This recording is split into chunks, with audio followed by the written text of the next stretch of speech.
n'as plus le droit d'arroser ton jardin. Alors que les golfs ont le droit d'arroser en période de sécheresse. Renseignez-vous. Ben, en fait, tu arroses ton jardin, puis voilà. Tu n'as même pas besoin de t'énerver. C'est un peu comme les enfants aussi. Les enfants, souvent, ils disent « ouais, même pas peur ». Voilà, les enfants, souvent, ils sont très défiants par rapport aux adultes. La souveraineté, c'est ça, en fait. C'est tu es dans ta posture, tu as la situation en face de toi, et tu n'as même pas besoin de t'énerver. Tu fais comprendre à l'autre que non, en fait, c'est pas OK. Les petits passages. Nous sommes dans un système, dans une société qui, je vous l'ai déjà dit plusieurs fois dans mes vidéos, en fait, est basée sur la peur. La peur de tout, la peur de manquer, la peur de l'autorité, la peur du gendarme, la peur des réactions de l'autre, la peur de nos réactions, la peur d'être rejeté, etc., etc. Et aujourd'hui, j'aimerais approfondir un petit peu pour vous donner quelques exemples de peurs qui peuvent survenir dans la vie de tous les jours. Et je vous rappelle également la nouvelle tournée de la conférence atelier Retrouver liberté, autonomie et souveraineté qui se passera près de chez toi puisque je le fais en fonction des demandes. Et donc, je t'invite à me contacter. Je te mets toutes les informations en description. Pour bénéficier de l'ensemble de mon message, restez bien jusqu'à la fin de la vidéo. Et si elle vous aura semblé pertinente, merci de la partager, de la commenter et de vous abonner à la chaîne. Semons des graines ensemble. Passage. J'entends autour de moi des gens dire « on a le droit de faire ceci, cela ». Mais en fait, c'est de la légitimité. Si tu ne nuis à personne, si tu respectes le vivant, mais tu as tous les droits. Évidemment, tu ne vas pas aller tuer ton voisin s'il met la musique trop fort ou s'il t'embête. Mais tu as le droit, si par exemple il y a une loi qui t'oblige à faire quelque chose qui met ta santé en danger, par exemple, ou à te priver de liberté de façon inappropriée, disproportionnée, eh bien tu as la légitimité de ne pas obéir. Donc oui, tu as le droit.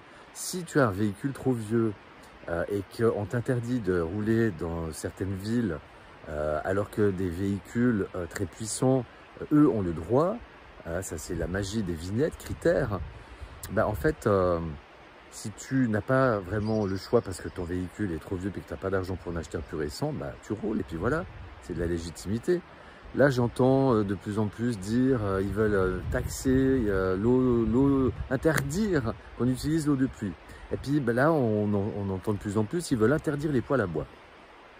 Et tout le pataquès qui va autour. Mais moi, quand je vois ça, mais même pas ça me touche, ça m'émeut, même pas ça m'énerve, même pas j'ai envie de me battre contre cette mesure. Parce que si j'ai envie d'utiliser de l'eau de pluie, j'utilise de l'eau de pluie. Et si j'ai envie d'utiliser un poêle à bois, j'utilise un poêle à bois. Parce qu'il polluera de toute façon moins que tous les gros cargos qui transportent de la marchandise d'un point à un autre du globe. Et puis, l'eau de pluie, elle tombe du ciel. Donc, on est en pénurie d'eau régulièrement. On n'a même plus le droit, voilà, ça aussi, d'arroser son jardin. Tu n'as plus le droit d'arroser ton jardin. Alors que les golfs ont le droit d'arroser en période de sécheresse. Renseignez-vous. En fait, tu arroses ton jardin, puis voilà. Tu n'as même pas besoin de t'énerver. Toutes les fois aussi où j'entends quelqu'un dire « mais si je refuse, il se passe quoi ?» Ou alors, sans même se poser la question, carrément obéir parce que on pense tout de suite qu'il y aura une sanction. C'est la peur de l'autorité, la peur du gendarme. Si je ne paye pas cette contravention, je la paye parce qu'après il y a des majorations, parce que voilà. Mais si tu ne la payes pas, en fait, il se passe quoi? Il se passe soit rien, soit effectivement il y a une majoration, mais tu peux la contester, tu peux l'envoyer, n'habite plus à l'adresse indiquée. Il y a plusieurs façons de faire autrement que simplement de la payer, parce que c'est du consentement à chaque fois. Mais c'est de la légitimité de ne pas forcément obéir. Étant donné que j'ai arrêté de travailler, que je vis en van et que je vis sur mes économies, eh bien beaucoup de gens me disent « mais tu n'as pas peur pour ta retraite, tu n'as pas peur qu'un jour il n'y ait plus d'argent ?» Moi je leur pose la question « et toi, t'as pas peur ?» Parce que moi j'ai pas peur. Hein. J'ai pas peur, je fais confiance en l'univers, je fais confiance en l'abondance.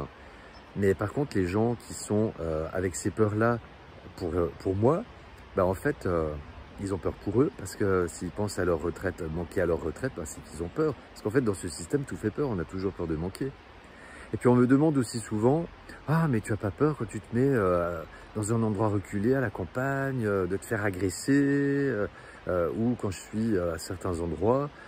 Bah non, en fait j'ai pas peur, parce que là où je me mets dans les endroits reculés à la campagne justement, bah, je pense que les agresseurs c'est pas là où ils vont aller. Et puis j'aime pas forcément me mettre sur des parkings où on est entassés les uns sur les autres. Et puis quand j'y vais, c'est en général justement où il y a peu de monde. Après, il y a aussi une distinction, j'avais fait déjà une vidéo sur le sujet. Est-ce que ta peur est réelle? Est-ce qu'il y a vraiment une bonne raison que tu aies peur? Ou est-ce qu'elle n'est pas induite plutôt par les médias notamment?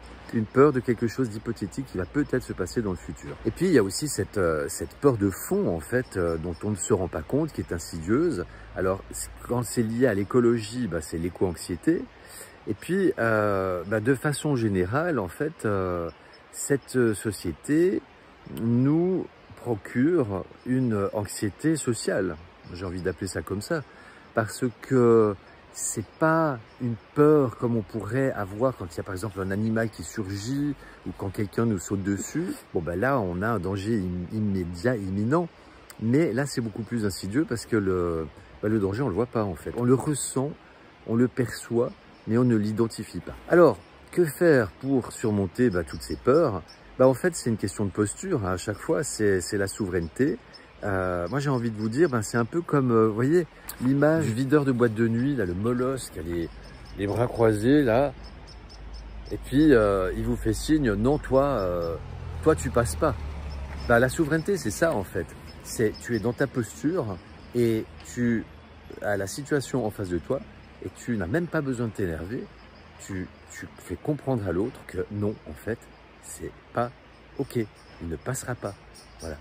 Et ça, c'est beaucoup plus efficace que d'aller gueuler au café, que d'aller manifester, ou que de gueuler chez toi. Ouais, gna, gna, gna. Parce que ça, ta colère, elle va pas changer les choses. Et donc, c'est un peu comme les enfants aussi. Les enfants, souvent, ils disent, ouais, même pas peur.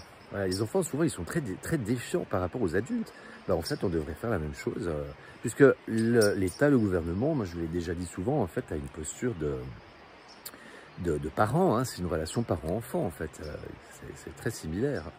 Il y a de la soumission aussi. Et puis aussi de la détermination, hein, savoir ce que je veux dans ma vie, et si je suis dans ma légitimité, me dire, voilà, moi j'agis en alignement entre mes pensées, mes paroles et mes actions, je ne fais de mal à personne, et donc je suis en légitimité d'agir.